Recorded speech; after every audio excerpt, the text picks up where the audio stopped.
जेव्हा ना दिवस होता ना रात्र, ना भूमी होती ना आकाश, तेव्हा ब्रह्मदेवांच्या संकल्पातून या सृष्टीची सुरुवात झाली. म्हणूनच हा दिवस नववर्षाची सुरुवात मानला जातो.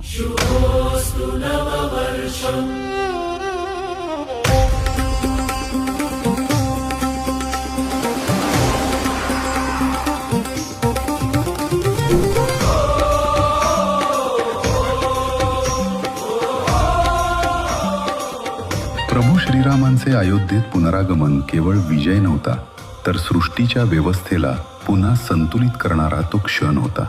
धर्माच्या पुनर्प्रतिष्ठेचा ध्वज होती गुढी.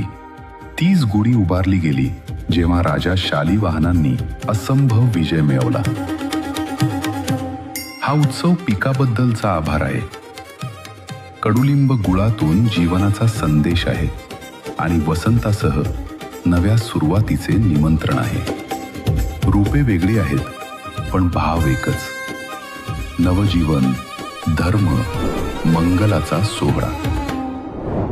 गुढीपाडवा.